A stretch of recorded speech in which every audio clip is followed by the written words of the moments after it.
Добро утро, хора! Аз съм си на познато място, дойдох да спя тук в гората близо до хижа Вихрен. След тези 2 дни преход. Наспах се в момента към 9 часа някъде и мисля днес да го караме по-лежерно, да отидем до най-старото дърво в България, 1300 години, да го видим и след това може би към Белица и парка с мечките. Хора, тръгнах по пътя за хижата и виждам, че са го затворили. Тук даже се образува опашка. Някакви хора там протестират нещо, обаче... Добре, хора, в крайна сметка тръгнах пеша. Хората ми казаха, че има състезание по биатлон и за това са затворили пътя. Имам 1 час до там. Само на горнище. Не знам колко да е инновация, може би около 200 метра ще е някъде. И така, пътя е супер красив. Вижте само, с тази мъгла става много готино. Е много красиво. И така ще вървя, ще се наслаждавам на гледките по пътя. И като стигна до там, ще ви покажа дървото на 1300 години. Много е яко тук. Е така, сутрешна разходка в гората, общо 2 часа ще стане. Перфектно. И след това, ако не е заваляло, тръгваме за Белица да търсим мечките.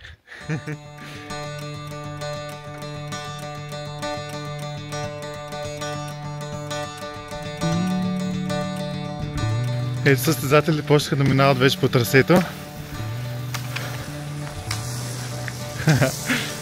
Добре, стигна до отбивката за дървото, има доста хора. Не очаквах, честно казано. Не са българи. Чуждестранна група са.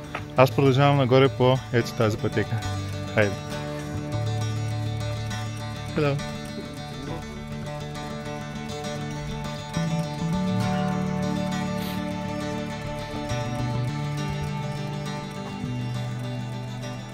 Ето го и най-старото иглолистно дърво в България на над 1300 години. Аз си мислех, че е най-старото дърво в България като цяло, но се оказа, че е най-старото иглолистно. Вижте колко е огромно. Много е красиво и е точно до главния път. Изключително лесно достъпно е. Сега ще ви покажа и малко кадри по-отблизо. Когато се качите накрая, отгоре, има една тераска. Ето я, която е точно до самото дърво. Ето тук може да видите колко грамаден клон има отстрани. Има и друг, който е паднал. Ето там долу. Погледнете колко е красиво. И местността тук навсякъде е така. Иглолистна гора. Мирише просто уникално. Много зареждащо. А сега мисля да се върна по пътя обратно към колата и да отиваме при мечките. Или си мисля за едно друго място. Обаче не съм много сигурен дали да отидем там. Ще се помисля малко и ще реша. Докато вървя към колата и се чудя дали да не се променя малко плана, е така в движение. И сега да отидем към село Добърско, където се намира една интересна църква с един много интересен стенопис. Предполагам се сещате за какво говоря. Нещо по-различно. Да отидем и да видим. Слушал съм за това село и тази църква и стенопис и доста. Друго е да отидеш на място и да го видиш. Така че горе-долу съм в района. Даваме го на около 50 минути с колата. Така че що да не отидем там. Даже мога и да остана да спя там. Ето точно влизаме в село Добърско и сега трябва да търсим църквата къде е. По-скоро ще спра някъде да го цъкна на локацията да видя. И след това трябва да се търсим място за спане. Но преди това ще разгледаме църквата. И така, ето.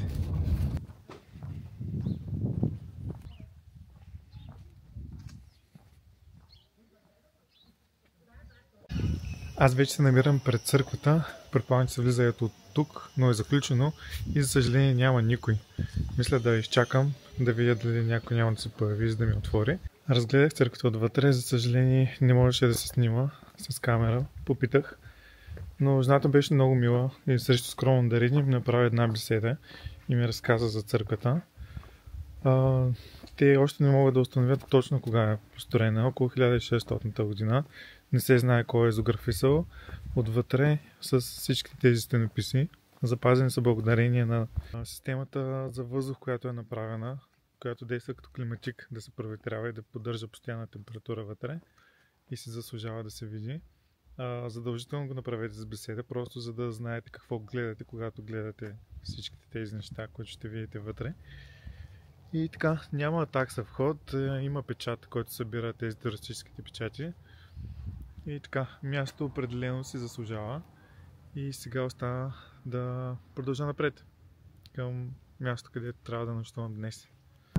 Не забравяйте да се абонирате, ако не сте все още. Предстои още много.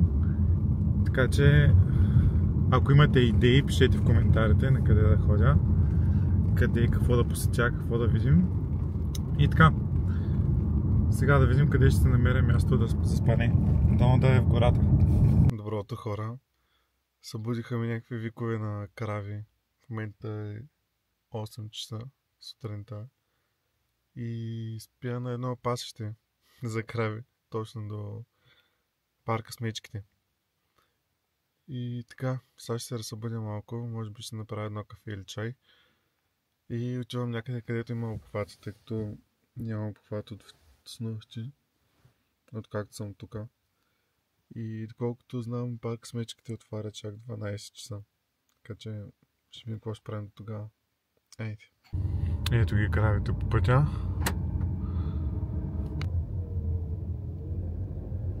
Добре, отивам да се намеря място с обхват, тъй като тук положението с обхвата е много зле. Все пак реших да не си правя кафе в колата, ами да сляза тук долу в Белица, където със сигурност има обхват. И си взех кафе. Взех си банани, круасани, това закусвах. Има един храм, там във височината, който ми изглежда доста интересен и искам да отида и да го разгледам.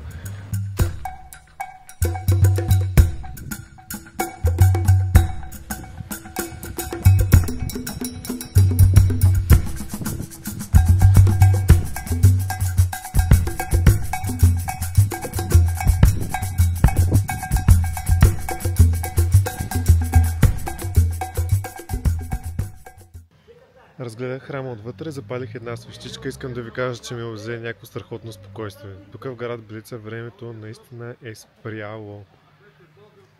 И е супер лежерно и спокойно. Много е яко това усещане в тези малки населени места. Ето, че стигнах до парка, паркирах колата. Входа е ето там. Хайде да отиваме.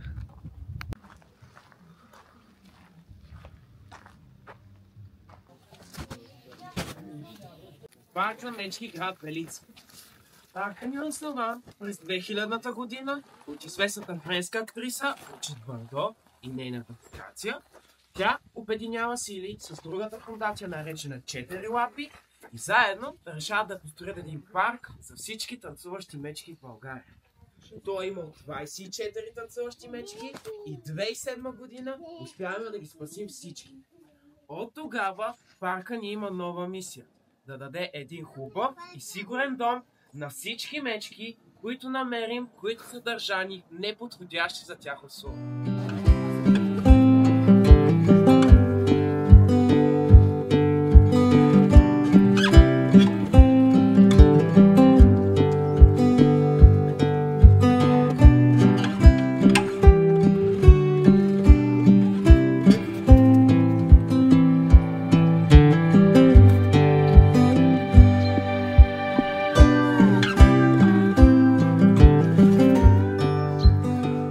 Всяка една мечка, която видяхте в парка, е била жестоко измъчвана.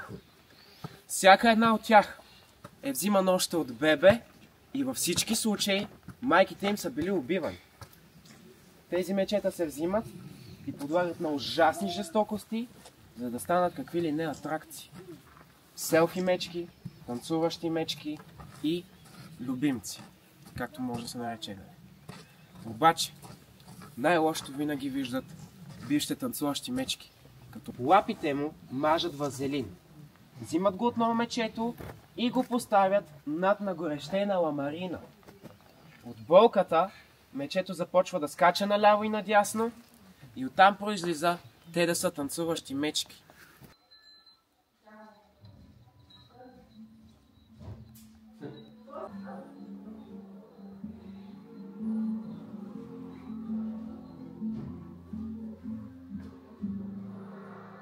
Разходката в парка с мечките приключи и аз седнах да си почина тук преди да тръгна. Още дори не знам на къде, предполагам, че към Велинград ще тръгна. Тези мечки са били доста измъчвани, за да ги направят танцуващи мечки. И не само танцуващи мечки, но са били в незаконни зоопаркове, където не са били гледани добре. Но вече са добре мечките и са щастливи според гледачите тук. Хранят ги редовно и спят зимен сън. Нещо, което по принцип танцуващите мечки не правят. Хранят ги редовно, по 3 пъти на ден. Любимата им храна е сладолед от зеленчуци. Също им всяка седмица им дават и мед. Мажат им го по дърветата и те си го ближат. Оттам си го ядат. И така нямат малки, всички са кастрирани. Идеята е, че те като родители не могат да възпитават малките си мечета как да живеят в дива среда. Никога не са били в дива среда и няма как да предадат на малките си мечета опит да съществуват в дивата среда. Мисля да продължа моето приключение, а този епизод да приключа до тук, за да мога да започна следващ, също толкова интересен. Да останете с мен и не забравяйте да се абонирате.